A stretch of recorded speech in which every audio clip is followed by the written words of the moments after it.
Hello and welcome to the MoneyMagpie Invest podcast. I'm Jasmine and I'm joined today by the investment director at Southbank Investment Research, John Butler, who is originally American, lives in this country, and has some very interesting points of view about Trump and what his new reign, if you want to call it that, is going to mean for our money as well as for America. Hello there, John. Hi, Jasmine. Pleased to be here.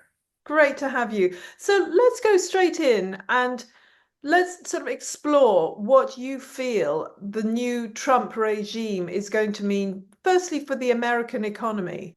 Well, for the American economy, there are a number of policies that Trump has spoken about that will have an impact. That impact, in my opinion, will be mixed overall. Let's run through some of this. So the first thing that Trump has said he's going to do, and this may be the single biggest economic policy change that he implements early in his term, will be to try and reduce income taxes by implementing a tariff policy on probably not all countries around the world. I'll get into that in a moment, but on many countries around the world, and there'll be a revenue offset, as it were. And he's listed a number of reasons why he thinks this makes sense. He believes that the U.S.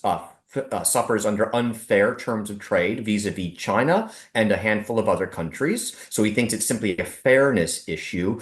But also he believes that this is something that would be a net benefit to the U.S. workforce and by extension, the U.S. economy generally. Now, economists will generally say that tariffs are a bad idea, and there are good economic reasons to agree that they're a bad idea. However, Trump's made very, very clear he is going to go down this road, partly out of this fairness in trade idea, and partly because he actually does believe that there would be economic benefit to U.S. workers and households as a result. And is there also a sense that it would help the American worker, the blue collar worker, because perhaps that would mean that American industry would be revived because there wouldn't be so many cheap imports from abroad? Yes, yes, that's the way Trump is selling it. Now, but the thing is, and this is why economists don't generally like tariffs, is because a tariff is effectively a tax. It's a very blunt tax. It's a general tax on imports. The US is a large net importer. That means that consumer goods are, a lot of them, are at least partially sourced abroad. And if you impose a general tariff on those imports, you're effectively imposing a general tax on consumers. That's the net effect it's going to have. So fine, that may make things more expensive, but it will make US labor more competitive. So what you're doing in a way, and again, this is how Trump is selling it. I'm not saying I 100% agree with this, but what you're doing in a way is rebalancing the economy somewhat away from imports and more towards domestic production. And speaking of chronic net importers, Britain imports probably way more than it should. So do you think that if this plan seems to work, or if it makes workers happier, if it increases industry in America, we might consider following here? Because, of course, we've lost a lot of our industries because so much of it comes cheaper from abroad. Might we follow suit? I don't know if there's really much domestic support in the UK for a general tariff policy. However, it's important to point out the UK's position here, because if the US is going down that road, then actually that makes the US trade regime generally look a bit more like that of the EU, which has common tariffs on imports on a wide range of goods all over the world. And the UK ends up being kind of stuck in the middle between these two trading blocks, if you sort of want to call it that. And that's an interesting one. That would it be smart for the UK to also throw up its own tariffs? I actually think that would be potentially quite dangerous. That is, we're a very small economy by comparison. Our total external sector is much larger than either the EU or the US. We import and export in terms of its proportion vis-a-vis our economy generally, 2 to 3 times as much as the US, and roughly double that of the EU. And so we would be hurt disproportionately by getting into some sort of tariff trade war with the US on the one hand and the EU on the other. I see another way forward, though, one that's potentially very positive for Britain. And that's for Britain to kind of actually get involved here and set an example. And here's how I think that could be done.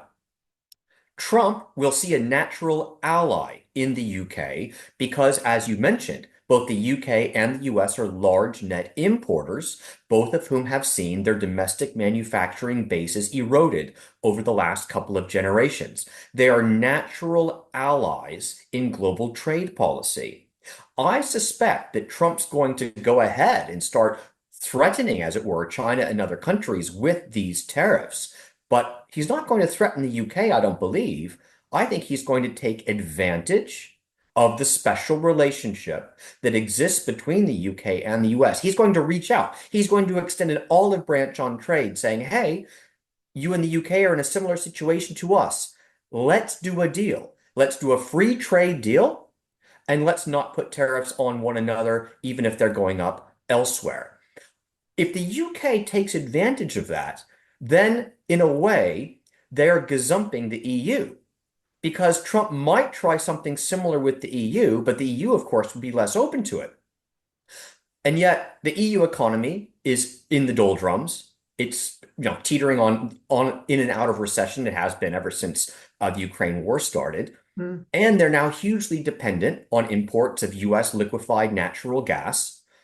And they desperately need good trading ties with the US at a time when Trump is also going to pressure them to step up on defense, to spend more on defense, to contribute more to NATO.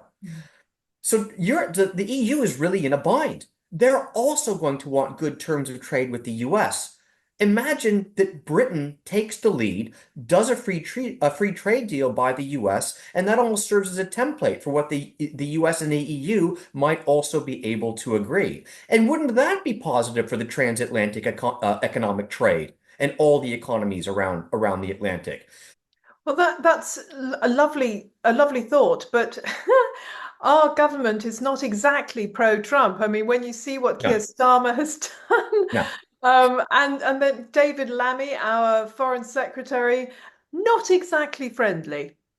No, no, indeed. No, indeed. But imagine the opposite. Let's say that Trump extends this olive branch in trade and labor shun it, but then he extends it to the EU and they do a deal. How is that? Is that really what we should want? To be left out of the party and to be the puppy dog who's sort of dragged along and trying to cozy up to the Mm. big players here? I don't think so. So I this government's going to have to make a difficult choice, and I hope they choose wisely. Yeah, me too. Absolutely.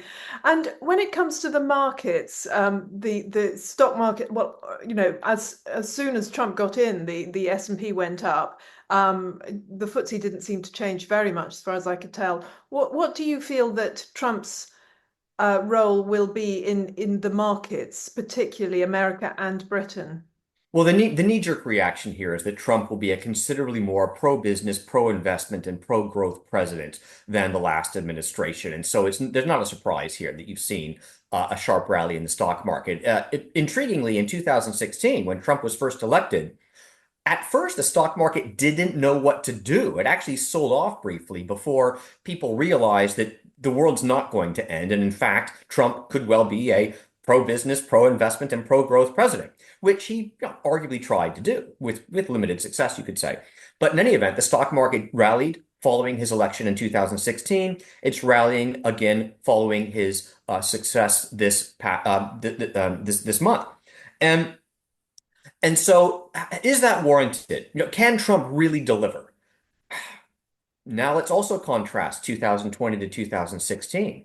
Back in 2016, the Dow Jones Industrial Average was around 17, 18,000. Today, it's over 40,000. And while there has been some inflation during that time, corporate profits have risen a lot. Nevertheless, the valuation on that market is much, much higher. That is, price earnings ratios and that sort of thing. But guess what? That's concentrated in the so-called Magnificent Seven big tech stocks. Okay. That's really where the US stock market looks expensive. Now, Mm. Is there anything in particular that Trump's going to do that would further justify those very rich valuations for those magnificent seven stocks? I don't think so. Just because the economy as a whole might do well, that I think would be spread more broadly. And it would be better to invest more broadly in the stock market for more, general traditional businesses, industries, so on and so forth, rather than bet on a further ongoing outperformance by the Magnificent Seven because of anything specific that Trump does. There are lessons there for the UK. And the reason why is that by comparison, the UK stock market is not as richly valued, not at all. And that valuation is also less concentrated. You've got a lot of traditional industries that trade here in the UK. A lot of them are very global. So they're very global in their orientation. That includes the United States and North America. It includes Europe. It includes Asia and so on and so forth. Valuations are lower, and you don't have that concentration in tech. The UK stock market, therefore, is actually very well positioned from a generally pro-business, pro-investment, pro-growth policy set implemented by Trump, one that could perhaps set an example elsewhere around the world, perhaps even against expectations in a UK under a Labour government. Wow. And what about Bitcoin and gold? Because my feeling is that Trump is quite pro Bitcoin. Gold has been doing amazingly well over the last year, particularly. Will a Trump administration have any major effect on those two? Well, in a sense, it already has. That is, you saw Bitcoin rally on the election result, but then you could say that was just a participation in a general risk-on rally. Bitcoin is seen as a risky asset. Stocks are seen as risky assets. They all went up together. So it's not clear how Bitcoin specific that is. And you say that Trump is pro-Bitcoin. He's certainly not anti-Bitcoin. I think it's important that's an important subtlety here. The outgoing administration has been openly and repeatedly anti-Bitcoin, anti-crypto. They hardly talk about it without mentioning money laundering, tax evasion, God knows what. Whereas Trump has never made those sorts of comments. I think he's much more sort of live and let live with respect to Bitcoin and crypto. But of course, that's seen as a net positive overall by Bitcoin enthusiasts, as indeed I think it should be. I think that's fair. But as for gold, as I mentioned a moment ago, Bitcoin rallied along with the stock market and other risky assets. Gold is the anti-risk asset in a way, right? It's the ultimate safe haven. True. And so Mhm. I'm not surprised that gold came off following the election result. Now, that said, I mentioned a few moments ago about contrasting the stock market in 2016 versus the stock market today. And gold shows also an interesting picture. Gold had been trending sort of sideways at the time, but got a bit of a boost following Trump's election. That was eventually given back. This time around, gold has sold off almost immediately. It's almost as if the financial markets have learned in a way um, that Trump and what Trump is likely to do could be stock market supportive. It's more pro risk. It's more risk Mhm. on. Mhm. But I don't really know if that's going to continue. But then step back from these charts, step back from these reactions, and what do you see? The gold price, notwithstanding the small sell-off we've seen, is an order of magnitude higher than it was back in 2016. And that's totally understandable. Notwithstanding Trump's election, the fact is the US and many other countries around the world are carrying record debt burdens, paying record amounts of government revenue on debt service. The private sector debt burden is also an order of magnitude higher than it used to be. There is simply far more debt, far more leverage, and far more risk in the system today than there was 10, 20, 30 years ago. And indeed, if you look back at the 1970s, the era of the stagflation when gold did very, very well, the overall debt burdens were lower. Debt servicing costs as a total share of the economy were lower. Mm. And so gold has every reason to be at this elevated level. And it's not as if Trump can just wave a magic wand and make the debt go away, make it easier to service, anything like that. No other leader can either. The only way, ultimately, to get out of the mess we're in is to make our economies fundamentally more productive, fundamentally more efficient.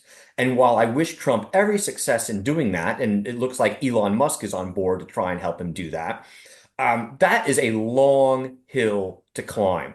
Yeah. And again, I wish him every success, and I wish other governments success in dealing with these generational problems they Mm. have. Mm. But all signs are they will struggle to do so. There's no easy way out of the woods here.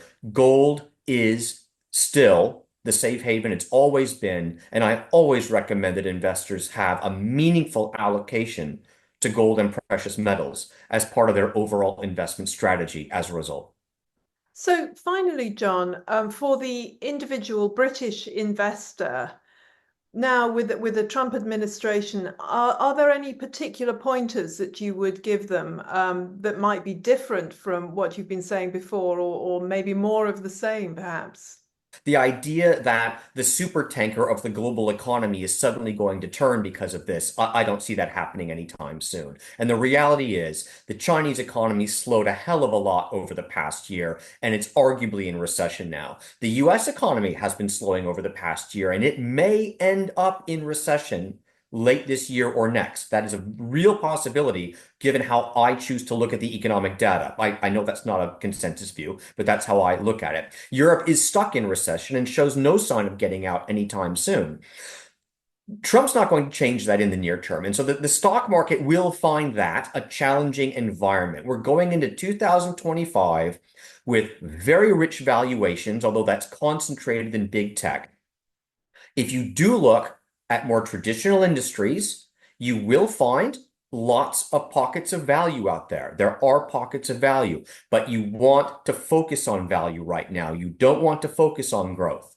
Trump may deliver it someday. It's really not going to be a theme for 2025, in my opinion. We've got to get through this global slowdown first that is going to play itself out over that time horizon. So invest for income, invest for dividends, invest in pricing power, excuse me, industries that have pricing power that can hold on to their margins. And if another wave of inflation comes through, they can pass that wave through to their customers rather than having that hit their profit margins and their earnings. So that's the strategy that I'm recommending. Fortunately, there are many income generating, cash rich, dividend paying firms listed here in the UK, and one can create a diversified portfolio of that that should be able to more than keep up with inflation, even if another wave does roll through next year, year after, whenever it might be. And you have an actual program that does that through Southbank Investments. I mean, it's not a fund, but it's your, your suggestions Yes. to readers. We run a variety of model portfolios that have each has its own mission statement. What is it trying to achieve? What sort of returns is it trying to generate? And what types of risk is it taking to generate those returns? Mm. And one service that I developed is called Wealth Advantage. It's based entirely around the FTSE 100 index of large cap companies. And the idea is to use targeted positioning in across the market sectors and companies in the FTSE 100 index to try and generate the best diversified, highest risk return trade-off or best risk return trade-off profile that you can using that universe Mm. of companies. And so it's meant to be a relatively low risk way to invest, but one that's appropriate for many investors who are looking for a fairly low risk place to hold a substantial portion of their liquid net worth while searching around perhaps for riskier opportunities elsewhere. I have nothing against risk, but you need a place to park your core wealth when you're looking around for more enticing opportunities.